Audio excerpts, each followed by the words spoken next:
Rising from the underground, from the Korakuen Hall to the Tokyo Dome, where the warriors bleed and the legends roam.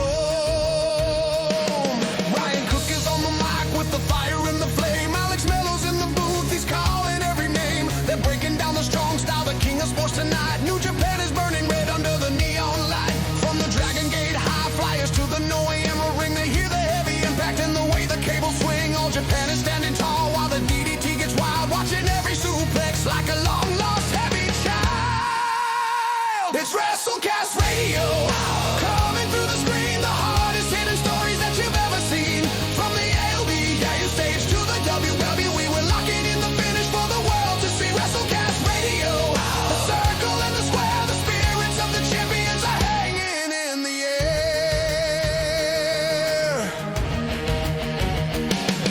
Stardom shining bright with the glory and the grace. GCW's drawing blood across a broken face. 0-1 is hitting hard, the spirit never dies. They see the gold and silver through the commentator's eyes. From the indies in the basement to the arenas in the sun, they track the counted pinfalls until the war is won. No matter where the belt goes, no matter who might fall, Cook and Mello stay right here to break down every call. It's WrestleCast Radio, coming through the screen, the hardest hitting stories that you've ever seen. From the AEW stage to the WWE, we're locking in the finish for the world to see. WrestleCast Radio, the circle and the square, the spirits of the champions are hanging in the air. 3 count, bell rings, heavy metal thunder, tearing all the kayfabe and the mystery asunder. Lariat, brainbuster, powerbomb the floor. The fans are screaming out because they're begging us for more.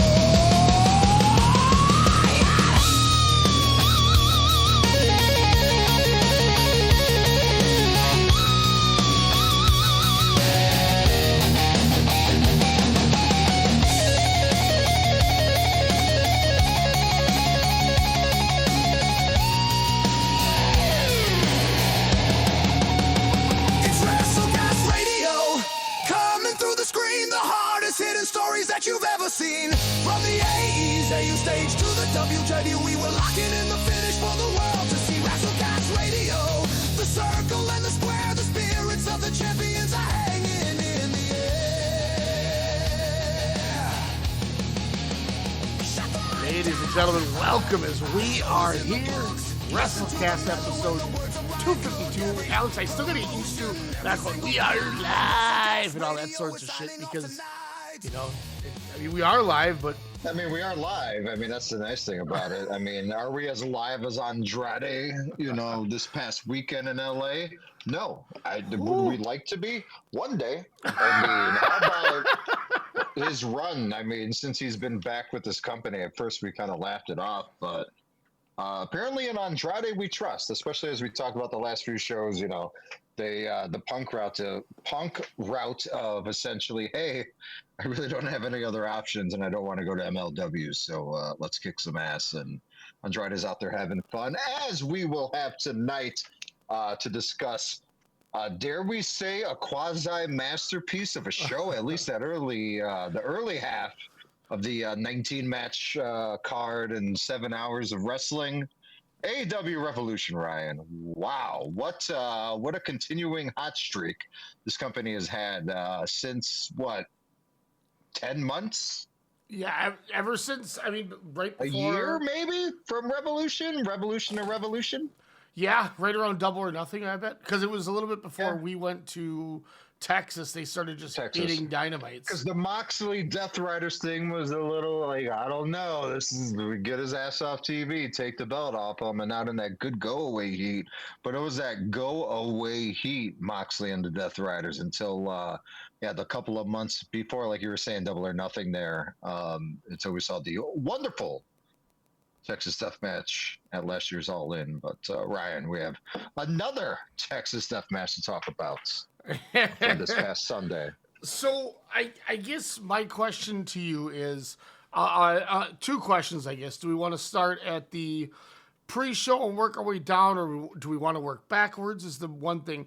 But the second thing is, can I give you? Or I have a big picture thought about this, and I don't know if I should save this for the company big picture or a certain wrestler, or what's your big picture? When I watch this show and this show leading to, I guess saying the word quasi again because it's tight, with the company per se.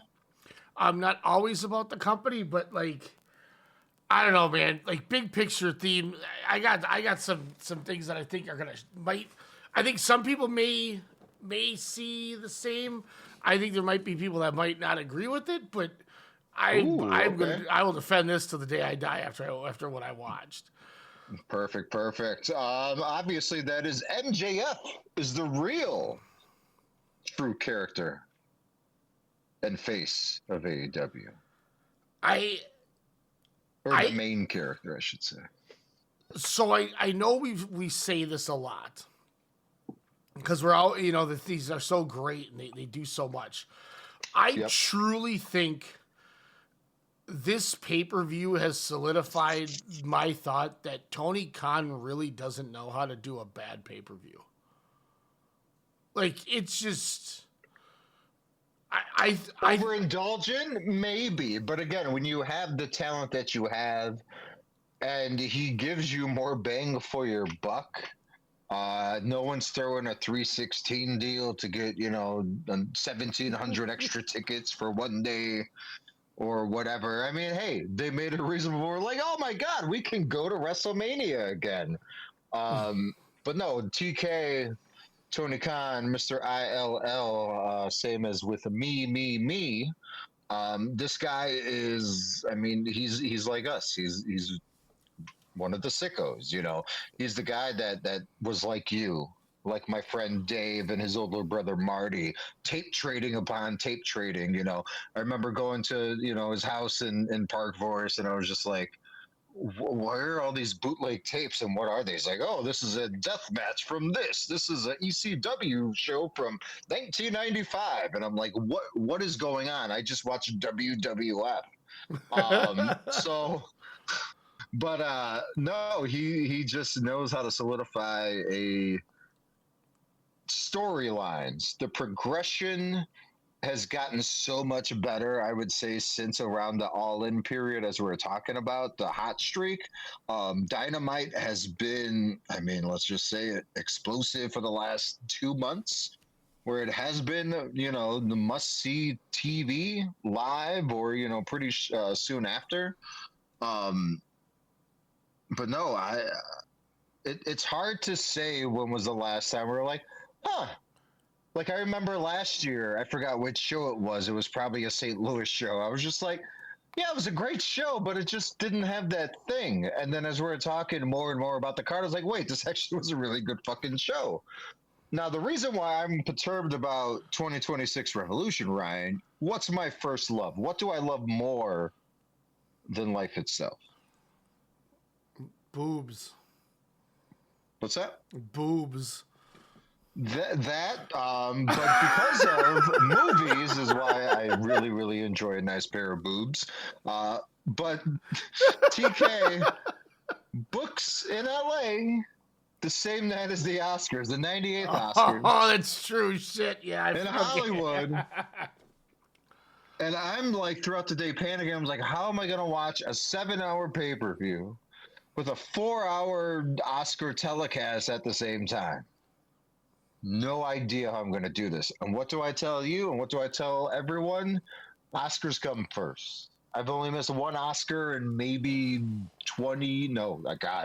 35 years, I probably only missed one, and that was the Will Smith Chris Rock one. I came home really late from the cities, and I was just like, go on my phone about to go to bed. I was like, I'm pretty sure so and so won. Slap.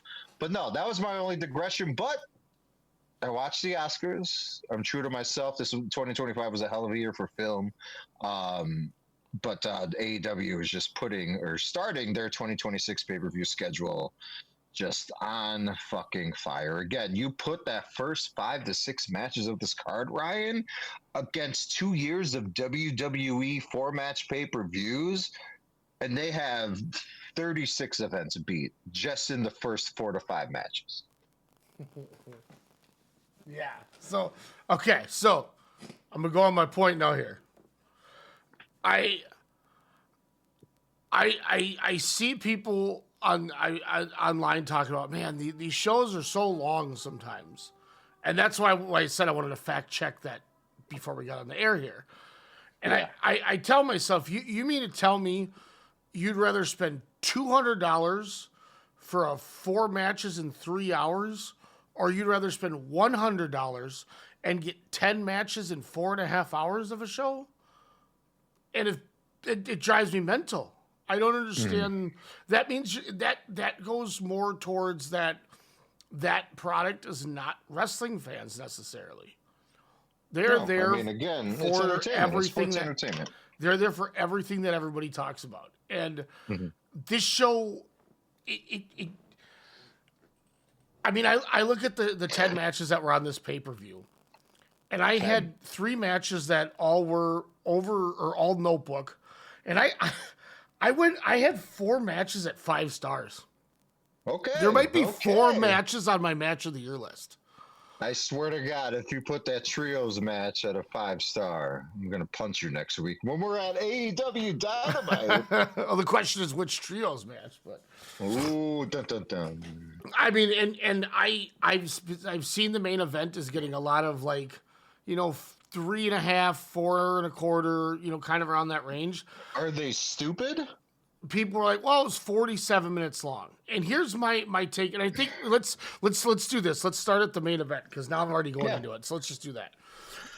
Well, I understand that everybody was like, well, Hangman's had better of these kind of matches because they're shorter and they're more compact. I understand. Shorter? I understand. Like well, 4 minutes. No, but the Moxley one, I think it was 33 minutes. And his Swerve one was 22, over half the time of this. But I don't think people are realizing the fact that this stip was a stip that legit drew a house. They oversold what anybody thought they were going to sell in this building. And they've done it before. So it's not like it's anything crazy, but at the same time, it's going against a company who's at 36,000 as opposed to 60 last year. And when those kind of numbers figuratively dropped, AEW was ahead of last year's Revolution in the same building. So it's it goes, in and out. If one's succeeding, one's not. It's the product now. And I know a lot of it could be the Cena gone hurts their ticket sales because of what that was. But they're over there not even knowing what to do on their product. And as somebody stated, no clue what to do with their product. That's the funny thing about it. I mean, did you see the thing that they have dedicated workers that just watch All Elite Wrestling? Yeah, in the office. That's fucking crazy. Give me that job. Pay me those 6 figures. So you got Tony Khan, who's booked half of the next show already on his pay-per-view. He's booked all the way till All In London, pretty much. You can pretty much pinpoint 3 to 4 top matches already heading into that direction, possibly. So when you look at all this, and then you look at the high stakes stip that they put on this match, where stipulations matter. Controversial. Stipulations matter because they actually follow through with their stipulations in this company. So it actually means something when you lose something like this. So, of course, Hangman should have a 47-minute match. Of course, he should be doing everything in his book. He pulled out the CM Punk treatment and brought out the dog collar, to which MJF sold beautifully that he was terrified. Not again. It was so good. MJF, when he breaks the glass and gives the crowd the finger, who's too stupid to realize, well, now he left a target on him, and then he gets dragged on it. So it's like, He's like, I'm not gonna do any of that. What did he say? Like, I'm not doing it. garbage Yeah, he goes, I'm not doing any of that backyard shit. garbage shit. I'm not doing any of that indie shit. And then he gets pulled Which back again, in the when he ring. did that, I was like, oh yeah, and I was like, oh dude, you're gonna be. But that's why MJF is MJF, because he's a heel of every fucking generation and period in professional wrestling, and that's why he comes out as Terry Funk, It not was as beautiful. a fuck you, as an homage of like, this is what I'm going to do. Then they have 5 different hardcore based matches, death matches, dog collar matches, last man standing matches, chokeout matches, where you're like, where is this going? Somebody said, "Oh, he's doing a tribute to the JDC's retirement." I was like, "God damn!" But you know why it didn't bother me too that this match was as long as it was and as slow paced as it was, is because nothing else was slow paced on the show really. So when you finally let something breathe and tell that story instead of every match being that way, it makes it that much better. It makes it that much more special being Hangman went through all that, and it makes MJF look that much better of a champion. And you are losing nothing with this because Hangman can do now, he can go do the Continental Classic. He's never done that before. I think he'd be a breath of fresh air in that thing.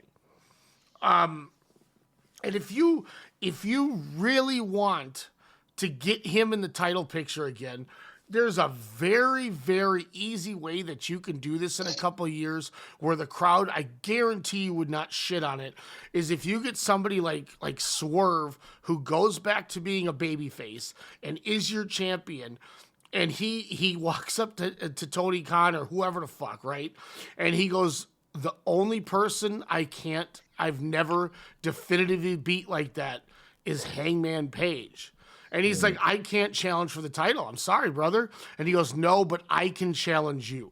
Who the fuck is going to say no to it if it's Swerve doing it? Book it. You know what I mean? And that's how he still doesn't even have to win, but nobody's going to bite at it. So I think they did this perfectly. Everything hit. Everything they did meant something. And I'm going to say right now, this is 1A, 1B to probably Okada Tanahashi for my match of the year right now at the end of the first quarter. Okay, let's talk about that. I fucking loved it. So Wrestle Kingdom 20's main event, I thought I not embarrassed, but I was like, oh, people are going to make fun of me. Because for me, it's a tie between Okada, Tanahashi, and I fucking love that tag match, man. The finals of number one contendership, the 150 versus the Power Ishii and one Ice against Power and Knockout Ice. Bros. Yeah. No. Oh God, that one too. Umaran. Umino and Yuya Yamura Oh my versus God, yeah. Taichi and Ishii. Yeah. Honestly, that's easily 1B. Talk about Possibly those 2. 3 teams working each other in this first quarter. Like you bringing that up so that because the tag match with the Knockout Bros and Umino. Oh my God. Like, oh yeah, that match. Whoops. But no. So going in, I stayed off the internet all Sunday night. Monday, I got my ass up early, went to work. In a storm, and I was like, "Don't go on the internet. You don't have time to go on the internet." But I was listening to a podcast and they started with the main event. I was like, oh shit, I got to turn this off. They're like, this match was for, I was like, damn, it's that long of a thing. It's AEW. It makes sense for the stipulation. Turn off the podcast. Cool. Come home, watch half of it Monday, finish it yesterday, minus 2 matches. And I was just all like, I think I would do myself a disservice if I could watch these other matches anytime, and if I didn't sit down and give my undivided attention to Hangman, Adam Page, and MJF. And I'm so fucking happy I did, because we would not be doing this podcast right now. Because what they do, like Adam Page comes out, he does this cowboy shit. Then they do MJF, America's favorite Jewish cowboy, and then he does the old Once Upon a Time in Hollywood, at the ranch Yeah, at the with ranch there. the narrating at the beginning and Yep, shit. That was great. doing the whole narration, doing the Western twang. And then he gets off the horse. He does the whole MJF thing. You're like, oh, this is kind of like a cool thing. And then you see like a makeshift grave tombstone, and it says Hangman Adam Page, And he's and he pissing on just it. fucking takes a piss. And I'm like, there's a few people in my life right now where I just want to tell them I cannot wait to piss on your grave. And I was like, MJF is doing it for me. And then they come out, and like I said, the Terry Funk inspired gear, and you're like, this MJF is fucking awesome. And then it's a match, and then you get the mirror spot, or the big mirror spot with the glass just breaking in the ring. And then you get like everything just made sense within the story.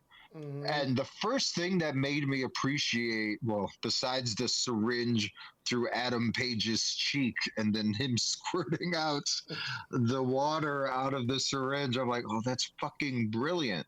But the thing that got me is about almost halfway through, everyone's bloodied already. It's AEW, but everyone's bloodied already. And they're both, or MJF is down and he's trying to beat, 10. And he just like gets up and just stumbles back down. Yeah. And I'm like, oh my God, that's the best showcase of the hell that, they're going through right now. And then later on in the match, Hangman does the exact same thing as he's on the outside and he's trying to get up, after probably, I don't know, getting hit on his head numerous times through a table, on a table, in the ring, outside of the ring, dead-eyed or not. But he does the exact same thing, and then they call it in the in the broadcasting thing. And then again, you get every set. You even get an exploding soundboard, Ryan. A multiple little. It was like a throwback to the. What was it? The Japanese exploding barbed wire death match. And I don't even care like, how corny that was. Like, and it was bigger. It was bigger than that blast, but. These guys told a story where I honestly, Ryan, I was going in a little like irritated where I'm like, God, I was one of those people. 45 minutes. But then, like I said, once the entrances are on, I had my surround sound all the way to 11.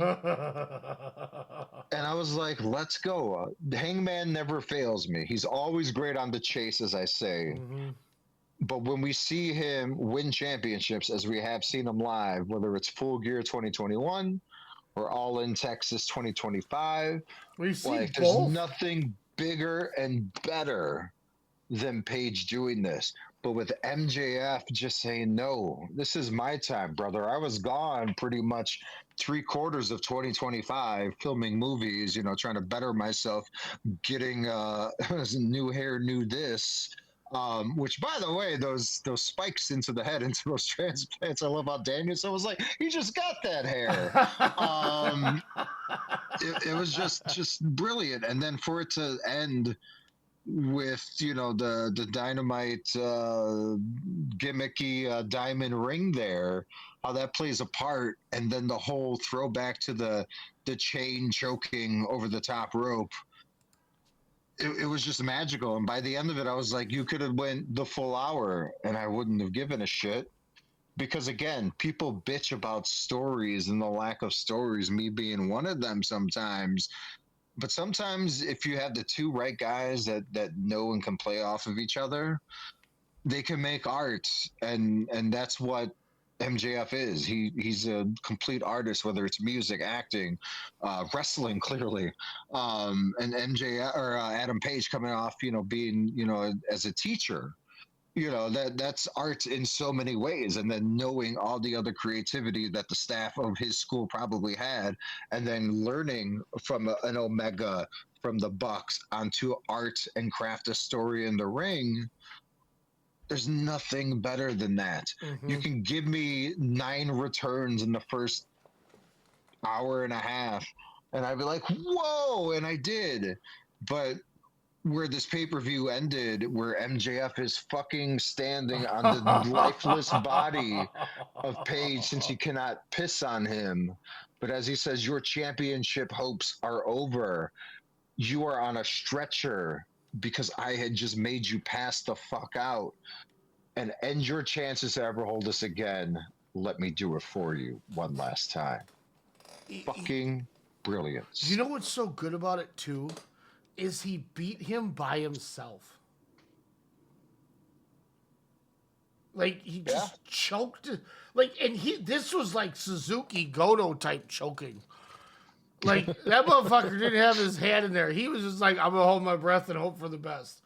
And he was just getting strangled. Like I'm watching this going, well, that's the end of the Hangman because there's no coming back from this one. And it was so instant. Like when we saw the Moxley thing, the same finish. It took a while. Like this took him, I don't know, maybe less than 10 seconds, but it was great because again, the ring and the beating and the choke, with the gimmick, with the collar, and he just fades. And Remsburg brilliantly just looks at her. He's like, "No, it's done. Like, call that shit." Yeah. Because Paige, you could sense it that he passed the fuck out. Well, how good of a thing too, and I'm glad you brought that up because what a way to, people give him shit, they have shit for the way he does things, but like we had the match stip, we ran the match stip the whole time, but he was like, that dude's dead. It's over. I don't care about the step. You won. Let's get him the hell out of here. And that's what a ref should do. Mm-hmm. Instead of, oh, God. Rosberg's top. I mean, he's so good. He's so good. And instead of like, come on, I need you to get up. 7. No, this motherfucker, okay, he's dead. Go home. Just leave. Still champ. Like, that's how it should be. And, Hangman goes out where he never quit. He never gave up. It's his body just quit on him. Yeah. But he did everything in his power. And I think if you do this right, you almost make him a bigger deal, like a bigger baby face. And you need to cool him off, honestly. And rumors are, he's going to take some time off. Of course, he has 2 little kids at home there. But yeah, this is a perfect time. Because before we were always, when he would disappear like 2-3 years ago randomly for large chunks, you're like, where's Hangman? Like, what just happened? He would just like disappear, like Brian Cage or something. And then, and you get it. They have such a deep bench that, cycling in. That's what we always say this company does really well. Go let that dude heal a little bit after the shit. This guy's had two death matches within less than a year from each other. So yeah, he definitely deserves some time off. So I'm glad we're on the same page. I feel like I've been on the island for a lot of it, so I wasn't. And you know me with Hangman, like I'm hit or miss. I love him on the chase, but as champion, I just don't find it as fun. Yep. Because you know what a Hangman main event is going to be. He's going to get that, that fucking Magnum TA, not Magnum Tokyo, Magnum TA look, with the eyes and the hair. You're like, oh shit. But you can kind of pinpoint how a match is going to play out, whether, whoever the opponent is. But when he's going for the title, you're like, I don't know where this is going to go. It's going either way.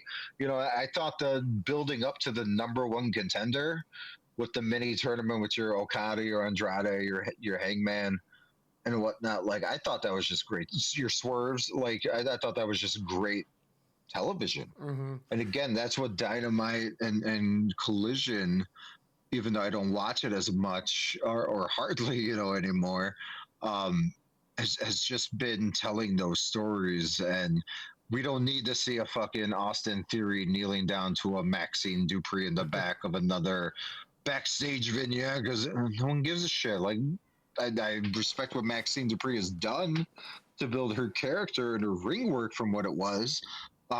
Maybe she could help the Vision in a way. But what the hell are you in the long term? About? But in the long term, it's not going to matter. It's a real thing. Oh God. Because it's a Triple H Easter egg. Oh, anyways, yes. They just tell the stories, the right way as it should be in the ring. Um, and match of the year, it's definitely going to be on that list. But we got a few people coming back that are saying, hold my Oh my God! insert drink here. It was like when we went to All In 2021 in my hometown of Chicago, and we see Danielson and Cole come out with Ruby Riot. Shout out to the Riot Squad, throwback. Riot. But everything happened in the fucking beginning, Ryan. Everything, but it just worked out really well. Yeah, and even for the one that I was confusing, I can't wait to give my take on that when we get to their point. But so real quick, let's start knocking through this card because we're a half hour in. We got a 26-minute time limit here, y'all. So just bear with us. I thought the Dogs against Cassidy, Darby, Roddy, I went 3 3/4. Thought it was a fun match. I think it would have been better if they would have just saved. Here's the thing: is if you want to make the show shorter, put this match on Dynamite. Yeah, and it would have tore the roof off. Seeing this match at a Dynamite would have fucked. Yeah, that's a main event or a great opener. I get it though. You need, people come and pay to see your Cassidy, your Allen. You have the new Click. You David Finlay making, his AEW debut from a few weeks ago, the night of, I think, of our last show. And kind of reuniting in AEW, I think is great. Gabe Kidd is pissed off. Fuck New Japan Pro Wrestling. Hell yeah, fuck Hiroshi Tanahashi. And, I think Khan, he's a smart guy, like we're saying. So he's going to book this guy as the guy. Mm-hmm. I don't think they need to go for the trios titles right away, especially with them losing. But these are the guys that should beat the shit out of your champions, I'll say. Come 3, 4, 5, 6 months down the line. Fuck, do it at All In. Well, I think tonight it was Kidd back. Kidd and Darby in a coffin match on Dynamite tonight. Really? Yeah, because I thought he went to the thing. It was like, I ain't waiting for shit. Fuck Darby. I want him on Wednesday. I mean, they're already dragging him through deserts and shit, so that makes sense. Gabe Kidd, though, I mean, maybe that's our way to get him back to Japan, I guess. Write him off for a few months, but we need him for Sakura disciplinary. Yeah, but no, I mean, this was one of the matches I didn't get a chance to watch because I figured I could pop this on before after this week's Dynamite and be happy. I knew there weren't stakes involved, so I was like, I felt comfortable, but I know this match is going to rock and Fuck New Japan. It was a lot of fun. It was a car crash. It was like a 12-minute just shit happening, and there was a point where Clark Connors spears Darby Allin off the apron while Connors runs through the ring and does like a suicide dive and spears Darby, kind of like Big E used to do, and they fall off the apron. Yep. He hit him like it was Goldberg hitting fucking Raven on Nitro. I thought he broke his neck on the way down. I mean, it was this. If Clark Connors is going to throw spears like the way he throws it, then him and Ben K are the only ones allowed to do them. Because this was like watching Ben K spear KZ. Like, it was disgusting. I was like, we rewound it like 3 times. We're like, ah! It was like 2019 King of Gate when Ben K won to get the shot at Pac, and just smoked him. So you'll enjoy that. You'll definitely enjoy that. Nice. But fun match. This was a time where I wish Darby Allin was your TNT champion just for Clark Connors to take it off him. Yeah. Like, I think he would be a really good champion, whether it's a national or whatnot. But let's start with the trios first. Look, he's got a great upside. I love me some Clark Connors. Yeah, between him and his woman, I mean, they're 2 of the hottest things on TV. Oh God! And I said this, and there's like 8 or 9 of us in Discord watching this now. And I just want everyone to remember, 2022, your Royal Rose winner was Tekla. So 4 years later, y'all can suck my ass. I've been trying to tell you about this chick. She was in Julia's faction too.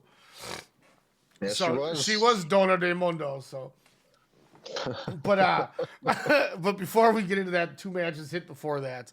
Andrade El Idolo against Bandito. Let me ask you this off the bat, Alex. Did you watch this match? Yes, I did, sir. This match got a standing ovation 5-star from every single person in the chat. Or every Wow. single person in this card. When it was over, there was people going, holy fucking shit. That was when Bandito did the greatest 21-plex I've ever seen in my life. And all he had to do was do it while he was laying flat. It looked so much better. Who do you think realized it, Andrade or Bandito? Andrade. When I watched it, I was like, who was this? That was an Andrade spot. I Brilliant. almost guarantee it because he's never done it till him. So that's me thinking he goes, have an idea. God, see, he's making so much headway since his return. I love this guy. I mean, how stiff it was. Some of the shit. This match was fucking incredible. This is the reason that you would go to like Pro Wrestling Guerrilla or order their DVDs in like their heydays, because you'd be like, oh, I know I'm going to get Andrade versus Bandito, and they're going to give him 20 minutes, and it's going to be the best match I've seen all year. Like, this match was... And I've seen people who are like, oh, this is really good. They could have saved this for Dynamite, too. Fuck that. This match was a 10. No, like, especially where they were at. And did you notice? I mean, obviously, LA, and clearly with the talent involved, I'd say it was probably 50% Hispanic in that crowd. If not more. I kept looking, they would show them, especially when they had the new camera, the Noah-esque, but more zooming in on your crowd or your certain people. Okay. They need to stop that shit off. When they kept showing these people in the crowd, I'm like, can you fucking stop? Well, because then they would be like, oh, we're on TV, or hey, we're on so yeah, it was a little weird. Oh, shit. Like, and it's not something that they've ever really done before. No, and they're trying new stuff, so kudos to them. But fair. I'll give them that. Just, it's fine because, hey, what if we get on TV next week? Yeah, that's true. But with what they've, again, going back to the Hispanic audience, it was just great to kind of see them be appreciative as fans in their territory. And yeah, this is a pay-per-view match. Because Andrade's been on such a fucking heater. Bandito had a hell of a 2025, my number 2 wrestler of 2025. And what they did was magic. Like, this is the La Sombra I've always heard about, but never watched. I was so just familiar with Andrade and the E. And I'm like, oh yeah. Or in AEW the first 2 times, I want to say, where you're like, man, this guy's giving everything, and it just didn't click with the audience. From that baggage, I'm sure that he had and, whatnot, but he's having fun. You got to get rid of the gimmick with the influencers. You could do the pants thing all day long. Like, hey, do it night and day. Thank you for saying that. Not to cut you off, but I'm so glad you said that. When Bandito can't get the pants off, so Andrade just bum rushed his. I was like, thank you. Yeah. If this was the other show, they wouldn't have known what to do. Yeah. Oh God, dude. You know what I mean? You're old. I'm old. You're old. WrestleMania. Yeah, he was like, hey, Punk's old. Did you know that? Oh, I did hear he's old, which is something you don't. He's old. People say it's taboo to not say. Punk's old, apparently. But no. And he's not his favorite Samoan, and it's a disrespect to call him Joe. Oh, yeah. So, by the way, I'm assuming this is your other 5-star match, though. This is number 2 of them. Perfect. This was incredible. And then he hit that flipping butterfly suplex off the fucking middle rope. I was like, let's go, man. This is just. And then then Bandito had the Super Dragon mask, which was really cool. Yeah. But it's, I don't know. It was just fun. Now we're gonna keep we the get fives to see, rolling. Yeah, now we get to see Andrade. I don't know who he's gonna get as a trios guy, but fuck, man, him and Mystico. Well, here's what I think you can do too: is now you can have him get a Ring of Honor World Title match. Now you got your Super Card of Honor match if you're doing that in April. Yeah, people are going to want to see them run it back, and that's a fantastic call. And then you can have Bandito beat him because, you know, he got the title match, but, you know, he couldn't get... Do you know where the show's at? No, but I will definitely look to see. Because if it's on the West Coast or Texas again, yeah, that shit's going to sell. Get that in a 5,000-seater with those two. But as Ryan was saying, let's keep the fives rolling. Oh, my Don Lord. Callis family, your brand new AEW Trios Championships, because what was it? Hangman Rodeo? Jet Set Rodeo. Were Hangman and, of course, Jet Speed, which consists of Mike Bailey and the phenomenal Kevin Knight. We love us some Mike Bailey as well. But a shout out for the sounder from the past, I guess. And Mystico comes out. He does the whole, you know, slow song. People are going crazy. Like I said, Hispanic, so good call, Tony Khan. And then Jet Speed come out with the Mystico-inspired lucha masks as well. And it was so fucking fun to watch Mystico grapple with Okada. And I love how they brought up, Okada actually, he started training in Mexico. Love how they brought that up. Love how they brought up, you know, his you know, love of lucha and how he, you know, was brought up within that system. And then Mystico just gliding throughout the match. But Ryan, let's be real. The real fucking great story of this match is Aussie Open. When I said last show, wouldn't it be great if we get an Aussie Open reunion? And we got it within a week. And we got it within a couple of shows. Fuck yes. They were so cool, and we got it. And man. Just every point of this match made sense. You had the power of the drop kicks with Kevin Knight and Okada. Who's going to deliver the better one? It's clearly Okada, but man, Kevin Knight, that boy is so in the clouds. But no, this was just a new champs. We had new champs. You have two Bell Kyle, you know, going back to the TNT title. You got Okada, you know, with, I forget which continental championship he has, but the man who has not been lost in the shuffle, when his tag partner went down about a month ago, he has looked phenomenal. He's gotten in so much better shape since his partner got hurt in a weird way. He looks like a brawling brute that we need in pro wrestling right now. Get this man a fucking... I don't know if Fletcher's going to turn face or whatnot. I don't want these two to ever separate again, but god damn. Oh, they were hitting Kevin Knights with all their tag moves too. They brought those back. Yeah. Holy shit, they were killing people. But no, Mark Davis is a treat. This match was wonderful. Was this 5-star number 3? Yes, hell yeah. This was... I didn't even have to think about it. This was so good. And Okada, and you know why it was so good too, is you could tell Okada was like, yep, I'm here to work tonight. So you had everybody playing ball. And then it was so cool too when, I didn't even catch it at the end when they won, the Mystical is all elite thing. And then when they showed that, you know, that the dual contract, I was like, fuck yeah. What a great move. And you know why Smart move, Tony Khan. You know why it's smart is because then somebody like, oh, here comes the New Japan thing all over. Nope, not even close. Because today Claudio signed with CMLL.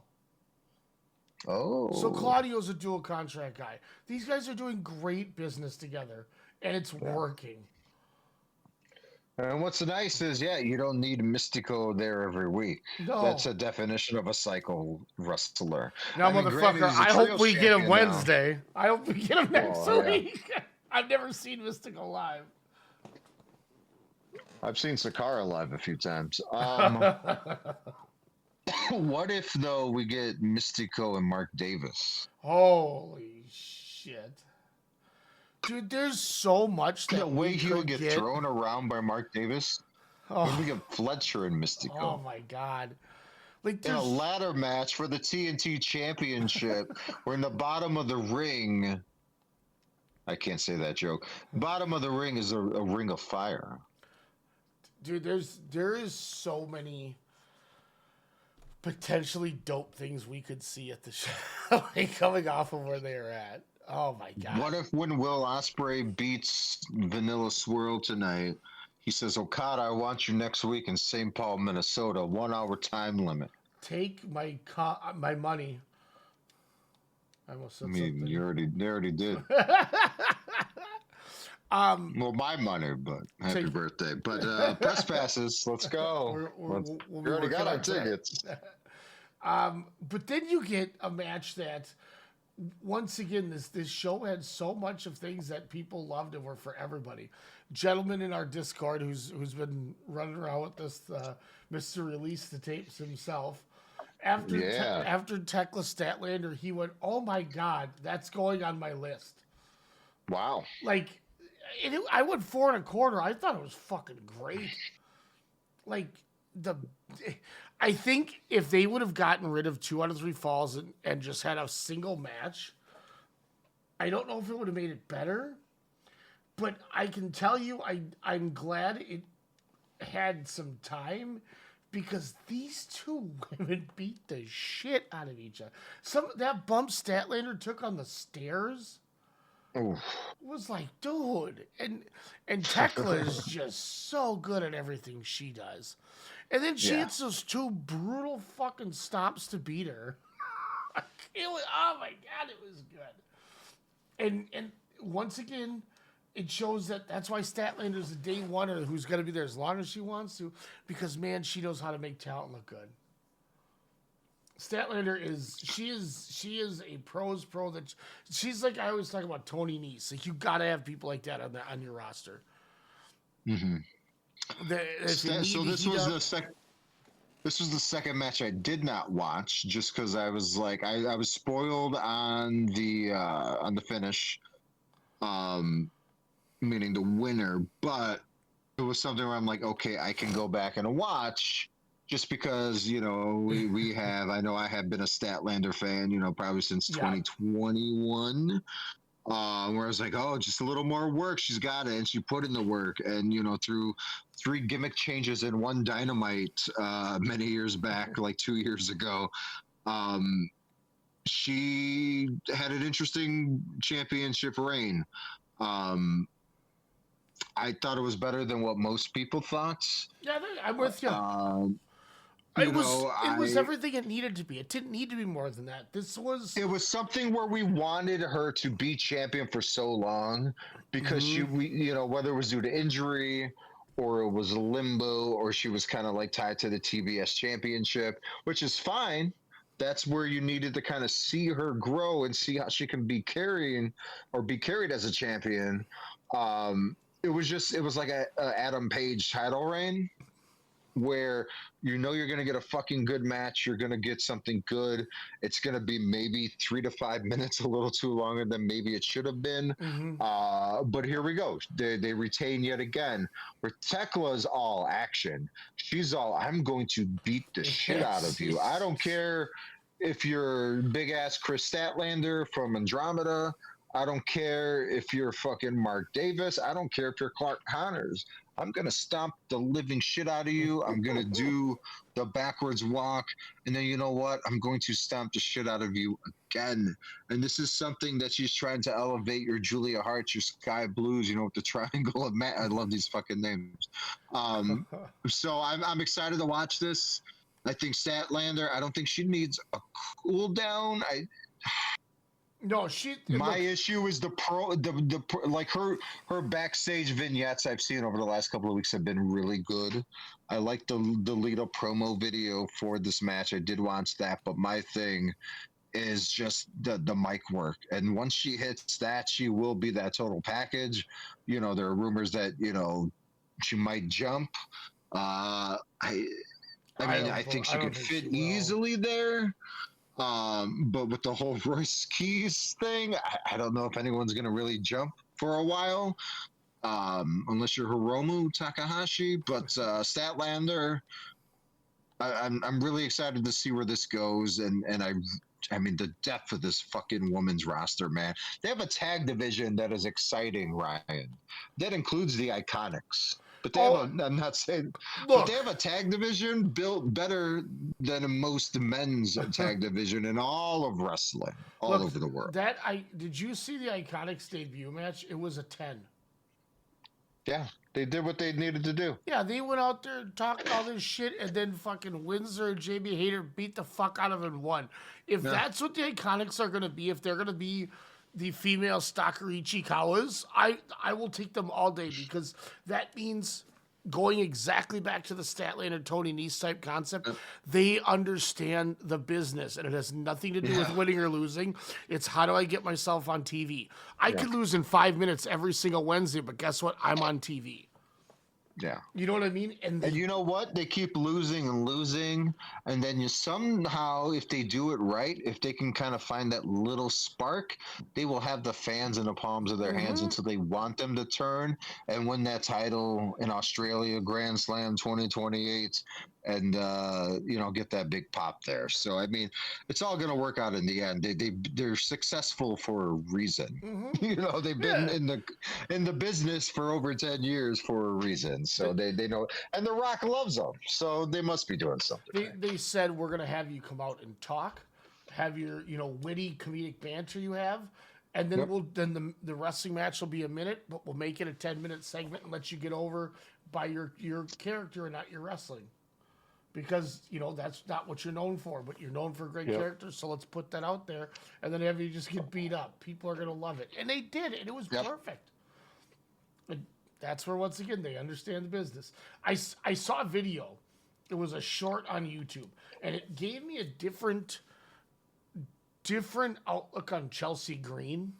Not to change subjects, but it kind of reminds me of this of the Iconics. She's being interviewed. I don't know. We'll just say Chris Van Vliet. I don't remember who it was, but we'll just say it's him. I mean, besides you, he's the top interviewer in all of. Thank you, Alex.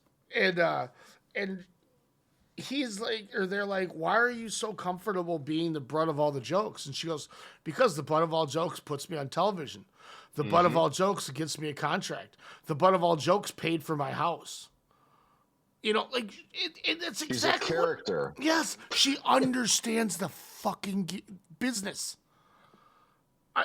She goes, I put myself out there. I get on TV more because I look like an idiot and people want to laugh at that. Now I'm getting paid more. I'm getting booked more. Like she said, she goes, I built my own house with Matt. We built it from the ground, having somebody do it for us. I wouldn't have had that money had I not shown ass and been on TV. And she goes, look at it. She can wrestle. The real ones know she can wrestle. And now it's, like you've always told me, cash that check. Yeah. Like you're good. And then now she has the merch. She has the hats. So she can get more of that check. And good on her. Yeah. Good on her for having that pool, probably along with Cody. Hey, let's bring back my husband. He's been trying for years. Yeah, let's bring him back. Okay, Chelsea. Like what Doc Hendricks said in fucking Unreal season 2 about her. Like she doesn't need to be the big star. Yeah. She doesn't need to be that. She's here to do that. No, I mean, in a sense, he's wrong about her not being a top star, but he's right about we need people like her, as you were just saying, to get that other person over, to make them shine, but you're going to remember Chelsea Green in the end because of the total package of what she is. There's a reason, going back to your Oscars, Alex, that there's a supporting actor category and an actor category. Yeah. Because some people are just, if you can get into that spot, you're going to make a career out of it, because there's people that can't swallow their pride and do that. She does it. And to Doc Hendricks' credit, where I understand that his comment got taken and people didn't like it, I think it slightly came out of context, because I think, just like you had said. Oh no, he doubled down, meaning he meant what he said. But someone asked him, like, do you still agree? He's like, oh yeah, I do. And I'm like, it's. But at the end of the day, that's you need to have people that you can classify into that role and be comfortable with it and not bite into the peer pressure of, oh, well, fuck, what do we do? Jade Cargill's complaining about things, and now she's putting Rhea Ripley on blast, and now, oh, let's just turn it into a fucking work on TV so people don't. No, you don't see Chelsea Green doing that, and that's where, like I said, we're like she stood up for her. She wasn't even her Chelsea Green character. She stood up for Ripley. You know, she was saying she's the most kind-hearted, you know, most professional. You know, and I'm like. So okay, she's a real one. So as where people shit on good old Doc for his comment and whatnot, it's to me that's a compliment. Because you have to put your trust in that person to make your stars. I understand it looks like you're throwing them under the bus, but you could say the same thing about a guy named Beautiful Bobby Eaton. And that guy had an incredible 30-year career or whatever. Because people knew that he was good enough that they could trust him to get the next guy over. And he was comfortable being in that role because he just got to wrestle like he wanted to.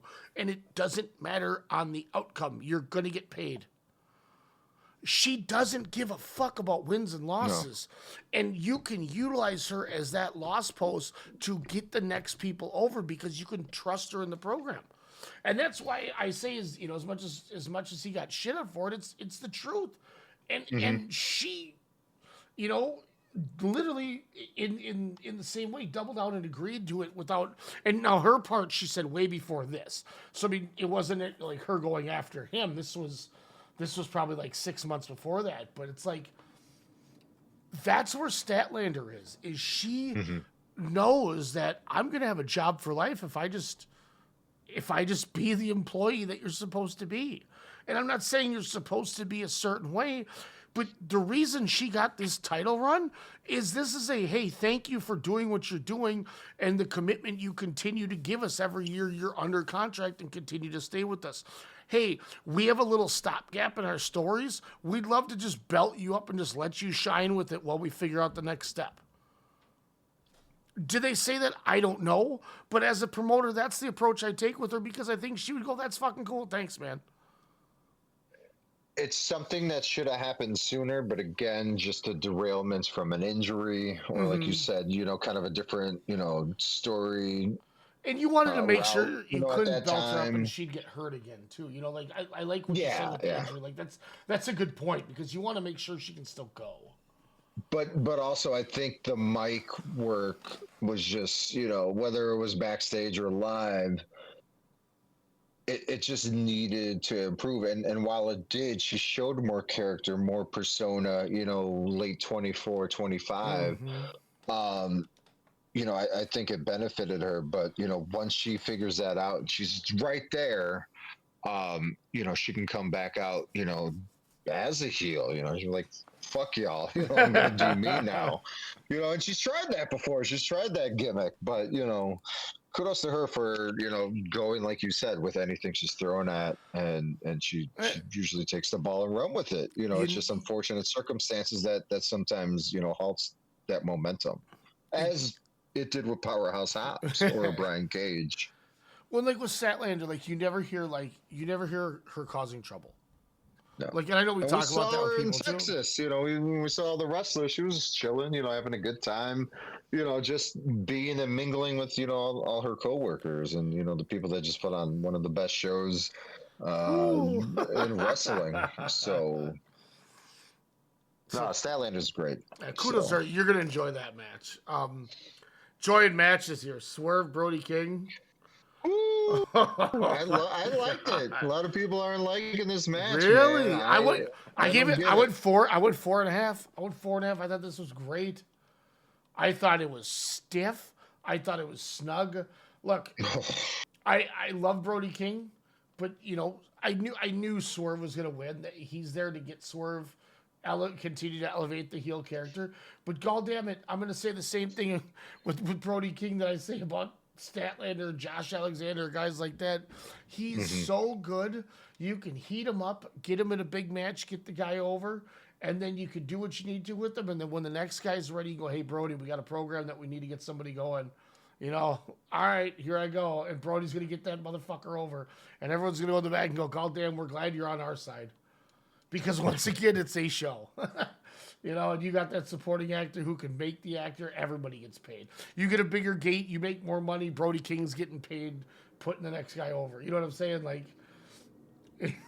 and this was, God, man, some of the bumps he took on that fucking floor and the apron. And they played the injury, kind of in the back half of the match, so it was just like, how is he going to get out of this? But Brody just utilizing his strength would, kind of overcome the swerve. I mean, the early house call, kind of, minutes into the match, I was just like, oh my God. But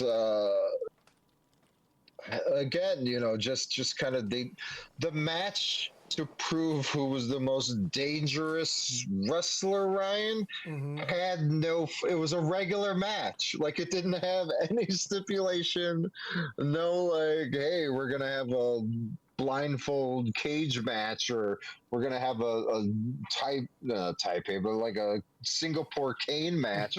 The match that they would say, I'm more dangerous. I'll just go out there and have a regular match. Like, you're just like, huh? But I loved how the referee let him go, with the animosity of the story. The announcers, kind of pointed to that as well. And yeah, it's just those a bumps. Nice quick finish, kind of, in a way. Kind of Nana, got the cinder block. Kind of at the end of the match there was kind of a fun thing. But Swerve, like, he's that tweener right now. I think Nana not being all showsy in the beginning, everyone's all serious. The new song, I wasn't really sure about this right away when he kind of did the turn with the Omega, kind of feud there last month. But it just looked like he was more comfortable, and he was like, I don't have to be kind of play to the crowd of being a heel. I could just be smug. I could just tell the quote unquote truth. And the truth was this match. And what do we get at the end? We get Kenny Omega. Hell yeah. Like I said, Nana had the cinder block kind of coming out. They were going to do the swerve stomp. Omega comes out. I mean, you still could have technically done the stomp. People's irks, as was mine, is you're giving Omega Strickland on free TV. What are you doing? But we're going to get this, probably at the next show at Dynasty. So, I mean, it will come. Hopefully, Kenny's, a little bit more focused. I know he had the Street Fighter commitments, but hey, we're going to get Omega. we're going to see these two in the ring face off next week, Ryan. They're going to set up that match next week. You want to know what I was like, man, if you want to talk about some crazy shit, what if we get a Partners Collide and we get a tag match where it's Swerve and Moxley against Ospreay and Omega at Roy Wilkins? Oh my God. Don't tease me with a good time. Brody King, we love you. Swerve, it's still your house. That bump that Swerve took on the cement where the pad was moved. Oh, yeah. And and his body like smacked. It sounds like a splatter. That was one of the grossest fucking things I've ever heard in my life. Because that sounded like a kid's like falling like face first on like a gym floor. It was disgusting. Oh. Yeah. The vertebraker also to Brody King kind of mid-match We'll break on the outside. God, what a good match. Match before it, Alex, this was my least favorite match of the whole night. It served its purpose. It told the story of Willow Nightingale, your former double champ. Why the fuck is she taking a pin, though? That's my annoyance of it as well. Why are you protecting Harley Cameron? They're playing the injury since she sustained the shoulder injury in the pre-show, defending her TBS championship, which she did retain, is what I heard. By DQ. Willow's good. I didn't know Willow's that. great. I didn't know that this. What's her name? Lena Cross. Lena Cross. She's fucking stiff. I was there for that part. I was like, oh, okay, here we go. Is she a Stardom product or just Australian? I have never heard of her until she came over here. I think she's Australian. Well, she commands fucking presence. Yeah, as Megan Bayne already did. They're so stiff. What's their gimmick name? The Divine Dominion. Fucking great. I mean, sorry, Penelope Ford, but Lena Cross is Megan Bayne's true soulmate. Also, sorry, Joey Janela. Crazy connection there. Do you, boo? But Megan Bayne looks comfortable. Yeah. You know, there's times where she's just, you know, she looks concerned. Like you could tell by her face. She's like, okay, she's like overthinking at times in matches, but she just looked comfortable. I like the Babes of Wrath as a team. Obviously, Willow is the Shawn Michaels, but you can't dismiss, I should say, you know, kind of what Harley Cameron does. So she tries. She works hard. Like I'm not mad. I can never be mad at her. Like what she's trying to do. No, but you can always tell she's like head and shoulders behind. But I think it's I wouldn't say head and shoulders, but I mean because as she has more to offer, obviously, than most. I mean, she's improved night and day, you know, over, you know, that whole, what was it, GTV gimmick that they had with Cody Rhodes' boy? With Johnny Dynamite?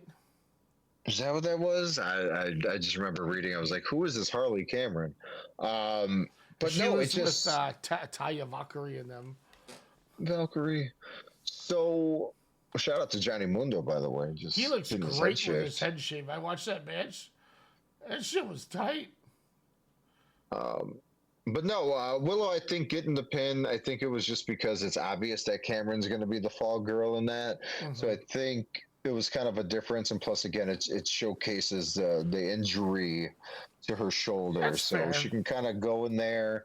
Now she can focus. You know, she could do the whole Rhea EO thing. Like, I must go now. I must defend my title. And maybe Harley Cameron's the one that beats her. You know, takes advantage of the shoulder injury per se. But let's get to our new AEW Women's Tag Team Champions, Megan Bayne, Lena Cross.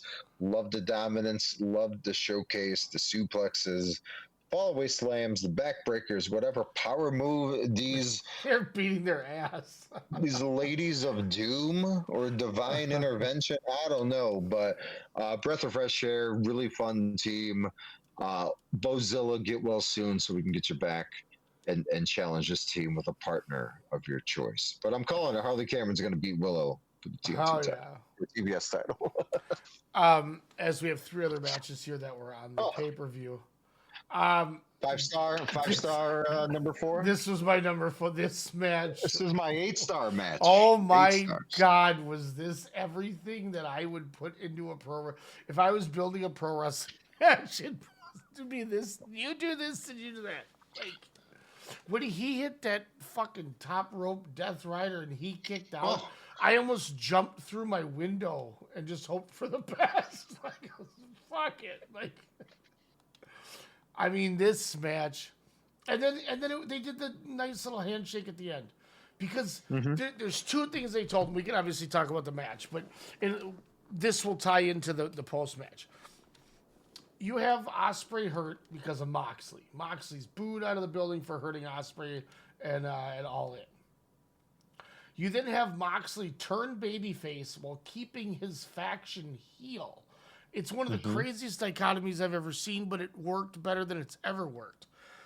And then Ospreay comes back. He's the baby face now. And now you could just make Moxley go back to a heel and nobody will notice. If you really just want to make him the heel, nobody's going to fucking notice the difference. They did kind of the WWE thing for a bit early on, you know, after All In, after Mox was getting all those L's, and you know, you would have Pac do a side eye, or you know, Cesaro, do like a look. You're like, oh, they're doing the Judgment Day thing. No, no, no. And then they stopped. And then they were just like, you know what? Let's just see how this dynamic of heels face with the crowd, anyways. Because he still wasn't doing like face stuff. He would have bursts of it here and now, but it was just something where, yeah, like you said, they didn't point to the elephant in the room. They were still a unit. They were still the Death Riders coming out from the back. Or in this instance, just wow, what a fucking entrance in that back room of the Staples Crypto Arena. Smacked by Shafir on the way out because she's the best. We'll get to her, but no, this. Like you said, you craft a wrestling match. Yeah, this was the match I was looking forward to probably the most it was so in this good. night, because I know I have. You maybe have been a year before me, but I swear that Vice documentary, The Wrestlers, where they go into DDT in like 2017, 2018, made me appreciate Takeshita, because we were watching DDT around that era, 2017. Yeah. And I was like, what the fuck are you having me watch? But I was like, this guy is a wrestler. He's not a comedy guy. This guy's young. He's flexible. He's tall. How is he doing this beautiful drop kick and just the fire? And he was a white meat baby face. And I was like, it's a little too, they're trying to make him Okada or, whatever. And then I watched that documentary, and he's like, I've been writing letters to various, Puro companies saying I would like to train, and no one ever gave me an answer or a reply. And then DDT one day was like, all right, just stop sending your letters. Just come in. He was like 16 years old. And he just learned and learned. And then when he had the opportunity with AEW, was it during the pandemic or 2021? It was after the pandemic, yeah. He was taking indie bookings in America. He was doing Warrior Wrestling shows, Ryan. He worked JDX in a parking lot for MAW. Like, he was doing the grind. It's like, I'm here. Let me learn this system. He literally was a young boy in the American system while also being on AEW, while also losing on AEW. And then they made you care about him. And then he just started having really awesome runs in every company he would represent, whether it was, of course, DDT or New Japan, where he was having more dominance, and they did not like him because he was affiliated with AEW. Don't mind you, DDT is fine, but AEW cursed them, says New Japan fan base. No, but I mean, every move, any move you could think of from their arsenal, if not a little more, whether it's blood, whether it's like, I don't know, just, I mean, he bit the man's eye. Moxley bites the black eye of Takeshita and makes him bleed while they're on the top rope. Like, this was just great. I love the no time limit. I mean, they just beat the shit out of each other. There's nothing that makes me happier when they're having fun, just murdering. And for them to do the handshake, it was great. I thought Takeshita wasn't going to pass out. I was happy. Like, again, it was a quick pass out. I really wanted him to win, but where they're going next, I understood why. Well, and like, what's crazy too is at the end of the day, like we talk about, just Takeshita, just. And by the way, if anybody hasn't watched the wrestlers before about DDT, as Alex mentioned, he's like, what is this show I'm watching? I'll do it because we talk about it. And then after he watched it, I remember you called me, you're like, I get it. I get DDT now. And like everything after that changed because I get it now. It makes sense. And that's where this Moxley thing is so good. Is because at the end of the day, we talk about Takeshita, we talk about, all these matches and that matches and heels and faces. Jon Moxley is so fucking good at professional wrestling that, you get rid of the X-Pac go away heat, as you mentioned, that we've talked about, and you just get down to the twigs and berries or whatever you call it, and you're like, I get this. I get Jon Moxley. So fucking good. And then when you put Takeshita in there, it's just. I mean, they already had Magic 2 other times, so I mean, it's like, how do you improve it? Like what this company does, or the TK umbrella with Ring of Honor, like their whole gimmick was like, we'll never do repeat matches in the beginning. Whatever, you have to do it to continue a feud. It's just story 101, storytelling 101. But whether it's the Briscoes and FTR, whether it's FTR, Bucks, whether it's Takeshita or Moxley in this instance, they're just beautiful together, and it just puts Takeshita in that spot, within his own group, the Don Callis family, where, yeah, they lost the trios title, but Okada can still, call him baby brother, and hey, how many belts do you have now? You used to have a couple. You used to have the one that I made famous, and I brought, New Japan back from debt. What did you do? They forced you to lose the title, and put over the new guy. But they were both put over in this match. Again, I mean, moves, whatever you want to say, it's just the story of trying to be the best. We're the best wrestle. There's no issue, especially when you watch this match. And so fucking good. But what's even crazier, yeah. I was gonna say, and if you want to move to the next, Will Ospreay comes back to a massive fucking pop. When I'm sitting there, I'm like, what the fuck is going on with this like weird Metal Gear Solid shit? And I'm going, who are they gonna bring out? And this is the second time I did this in a row, because the match before it I did something very similar. And then when I saw, I was like, holy shit, it's Will Ospreay in a sleep apnea machine, and I was hyped right after that. That's funny. I thought it was a Weapon X homage. It probably was, but I was like, oh shit, I slept in that last night. But yeah, but he comes out, like Ryan was saying, the backstage video. He's getting recouped. He had the surgery in September. He's already back. March. People were worried he wasn't going to be available in All In. Honestly, I probably would not have had him. I mean, I get it. He has to get back in shape, ring shape at least. Coming out with the dark brown hair, by the way. Bro, looking different. He murdered Mox and Garcia with those hidden blades. Yeah. Oh my God. I don't know how you fake either of those. Especially the Garcia one. Oh my God, he killed him. He couldn't. I about tipped my desk over. It's like that man might have a family. I don't know. Garcia is such a trooper. Oh my God. But no. So Ospreay's back. Of course, he's going to come after Moxley. He's going to run the gauntlet of the Death Riders. I'm assuming, like you said, Moxley can turn that switch. He could do any type of character, really, and I mean, it's just going to be fucking phenomenal. Speaking of phenomenal, Ryan, as you were stating, everyone banned from ringside. Timeless Tony Storm taking on Marina Shafir. I love how this feud has taken over months. I love the trust of Marina Shafir. People talk about your Jade Cargills, your protecting of booking.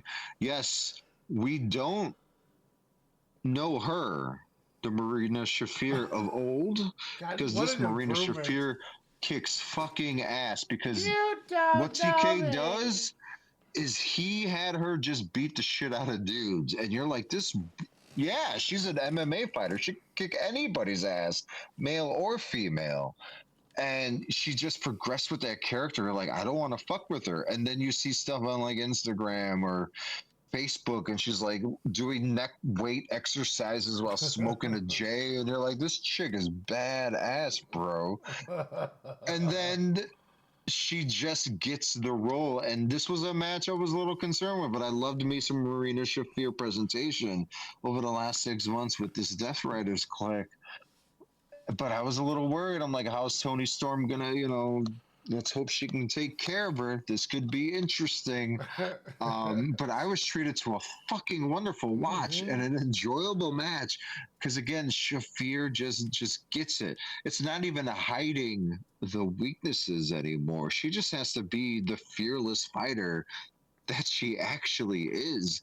And Tony Storm just taking control kind of throughout, I would say the whole match was pretty damn wonderful. But I mean, she gets the win. She does what, the big package. Yeah, So it's kind of fun there.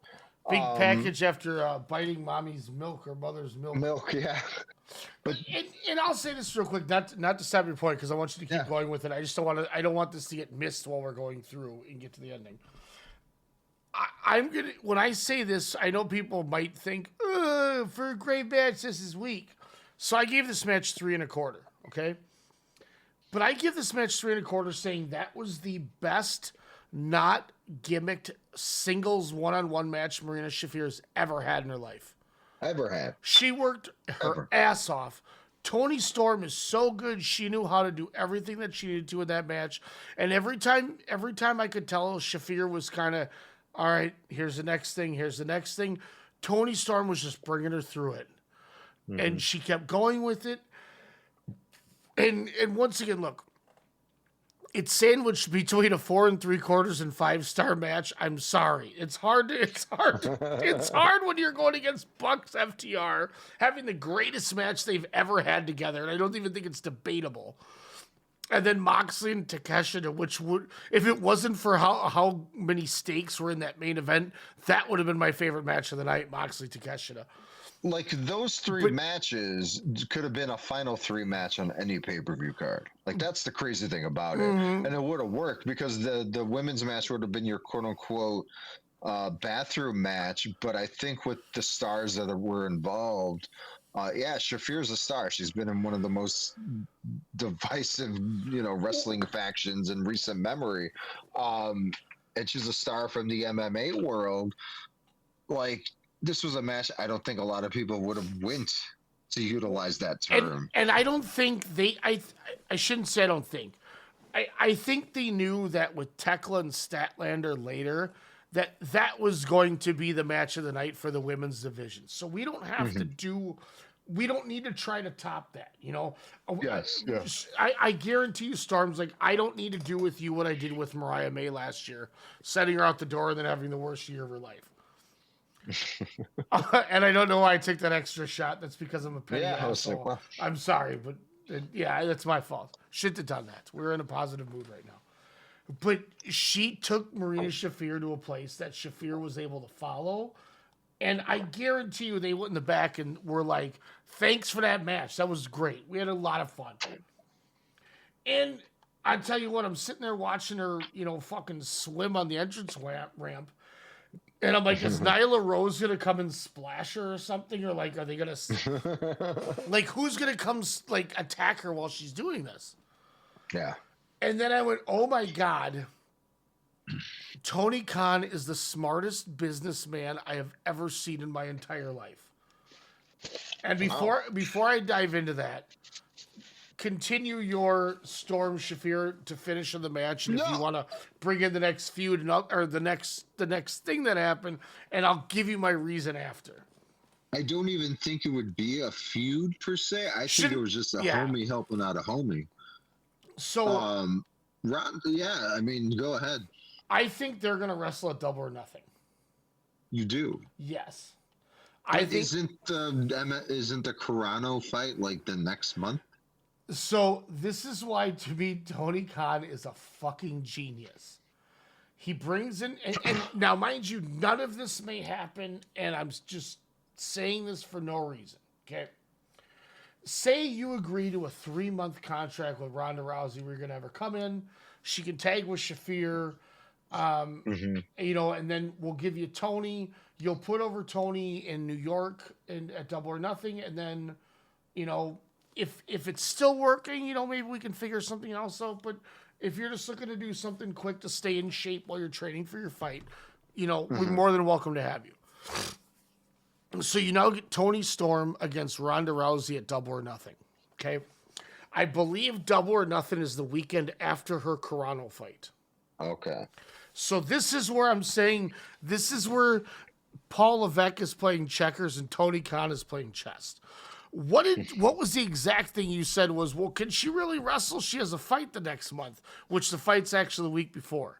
She's fighting on Netflix, correct? Correct.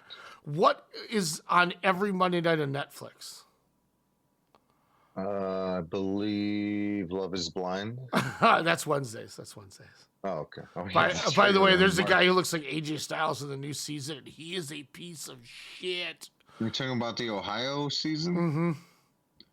Wait, not the guy who's like, I only date girls that go to the gym. Yeah, that guy. He's That guy like. looks nothing like AJ Styles. Wait till you watch the reunion show.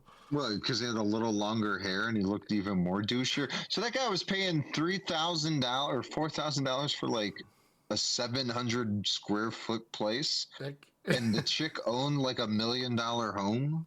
Yeah, and he told her she didn't work out enough. That chick looked like Demi Lovato. She was bad as hell.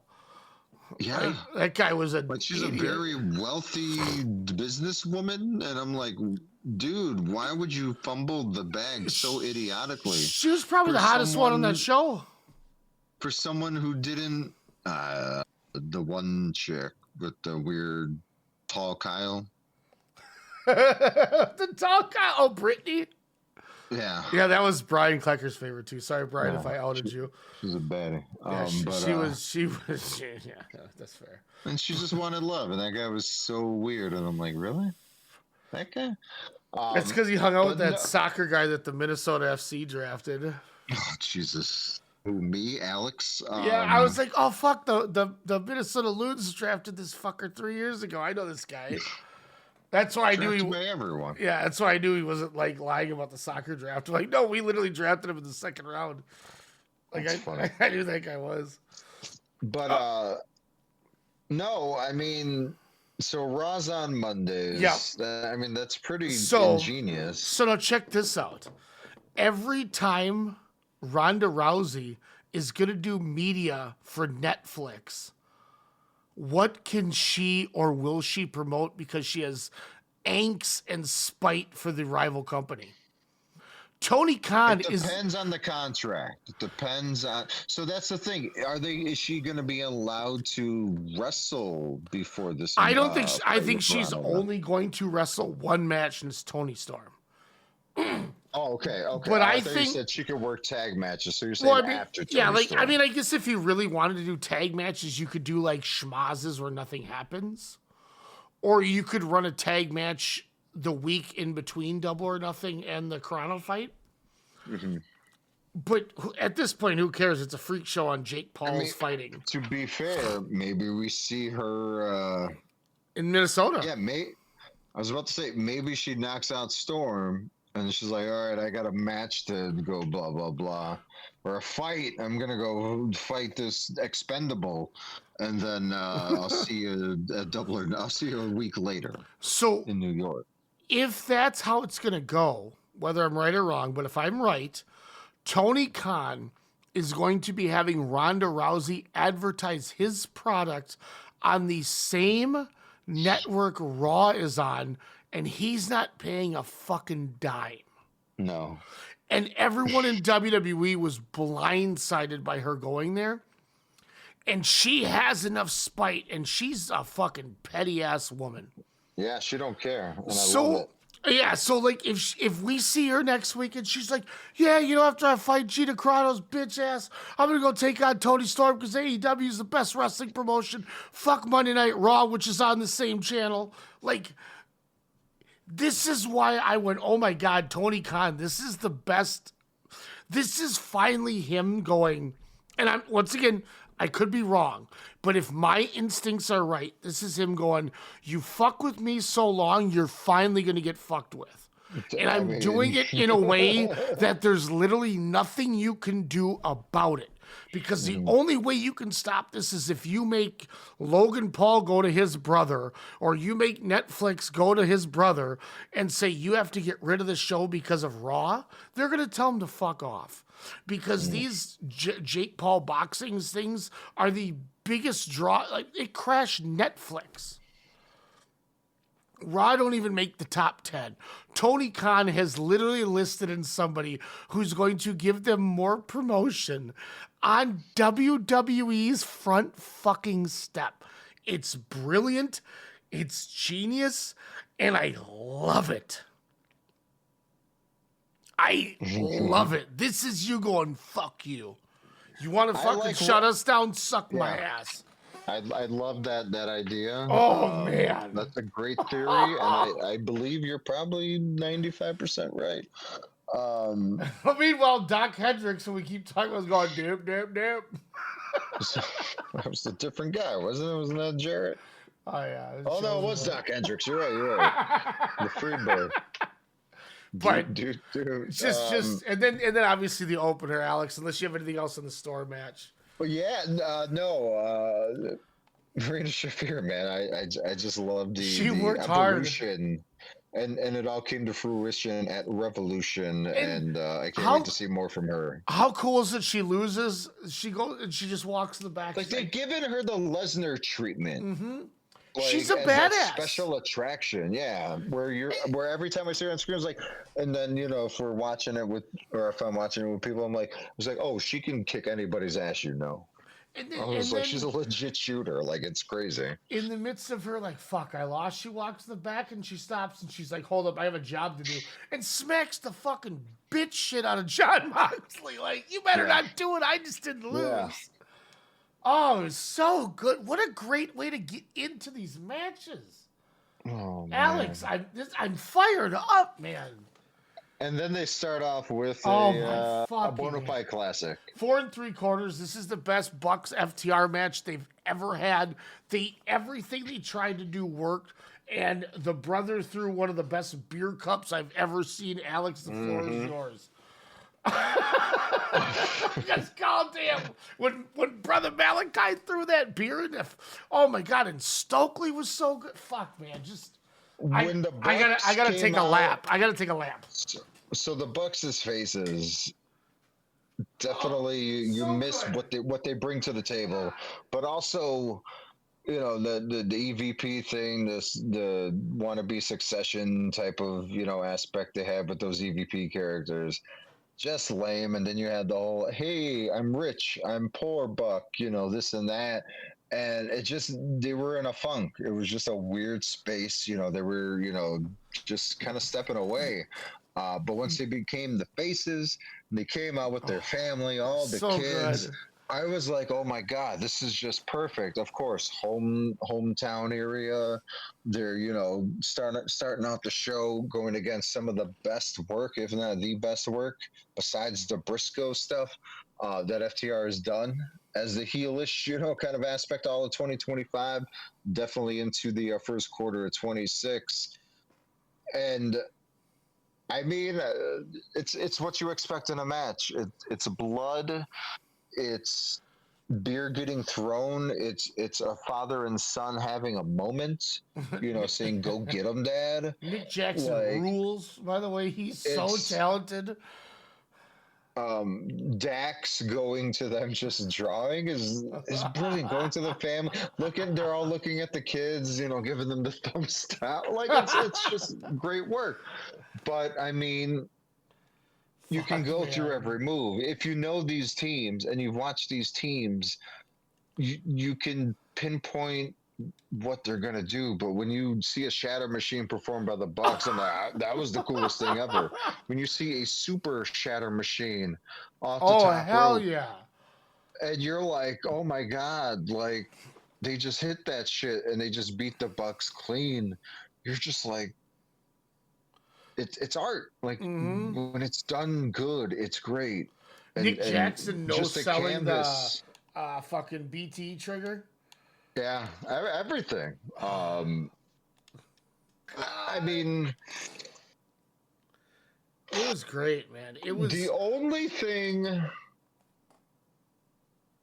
this is a stupid nitpick. No, it might not. And it's a throwback. The only thing that irritated me in this match was, when they were both in the sharpshooters and they were near each other. We've seen this spot so many times before with them. We need to make that special because when it was done against DIY, you're like, oh my God, that was the coolest thing I've ever seen in my life. And then when they've done it with the Briscoes or, insert team here, like when they space it out, it's good. But I was just like, and then other teams have been doing it, over the years. it's just kind of and it was so quick this time. Usually it's that drama towards the end of the match, but this was kind of middle-ish, I want to say. But that's my only nitpick, and that's fine. It's a stupid nitpick because these guys just tore the house down. And like I was saying, this Bucks iteration, I like. They're saying they're almost getting ready. As a team, to maybe call it a day, maybe not now or tomorrow. But this is just a good way. I just hope it's not like we're losing, type of Bucks thing. This is, I don't know, like you had to do this match for the location, for FTR. This was their reward, like for both teams for turning shit around. Yeah. In the last couple of months here, and really kicking it into high gear. But and then we get more returns, and it was just pretty cool. Avenge me. Look, I'll be honest with you, man. Like, I know I like Christian. I don't know why I'm liking Christian, but I got more excited to see Christian than Adam Copeland. Think about the thing we've said after every Copeland pay-per-view match, though. We're like, that actually wasn't that bad. Like, we always have that, wow, he did better than I thought or it was better than I thought it was going to be type thing. Mm-hmm. And that's just maybe because he's able to work and he's got more freedom. But I'm kind of in on this three-way feud. Like, yeah. You put Edge and Christian, who showed they can still work in a tag scenario, babyface Bucks, which are the best incarnation of the Bucks, and FTR, who is the best tag team in pro wrestling right now. Like, if you want to do a three-way at Dynasty, and I know you're probably gonna have Edge and Christian win the titles just to do it next week. Yeah, it's the 12th. It's the week before Mania. No, I'm saying next week. Oh, yeah, do it next week here. I bet you it's going to be really good. Oh, yeah. No, it was kind of cool to kind of see. And again, this was the start. I know we went backwards, ladies and germs, but a start of surprise, like back to back matches, and you're like, what else are they gonna do? This show is incredible. That's why I said, like, the first 4 matches, you're like, oh, you could put that up against any card. Yeah. Well, and then 3 of the last 4 for me were 5 stars. Well, yeah, and then you had the back half. like I said, I didn't even see the ladies match there, but all I gotta say, man, is I'm not gonna spoil you, but we're getting a match next week, bro. Oh, are we getting something tight at the show? We're getting a match next week, bro. Well, I'm gonna watch Dynamite. I'm gonna watch the New Japan Cup next, and then I'm gonna watch Dynamite and go to bed. So I'll see it. I'm excited, but yeah, man,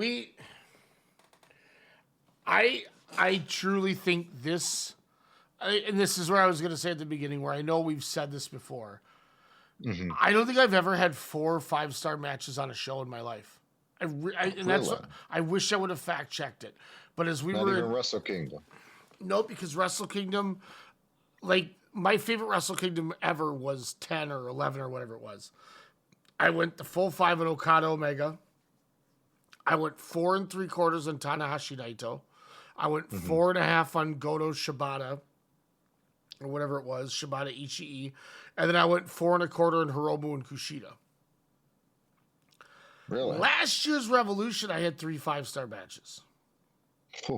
Because it was Okada Takeshita, it was Fletcher Ospreay in the cage, and then it was Mariah May Toni Storm in the Hollywood ending. Revolution, Jesus. And you look before that, the year before that, we had Bucks against Sting and Darby. Mm-hmm. You look before that, we had Bucks versus Hangman and Kenny. Revolution is the best pay-per-view, it seems like, every year. Yeah. And if you look at the last 2 years for me, February and March, man, Revolution and the New Beginning in Osaka are my favorite shows every year right now.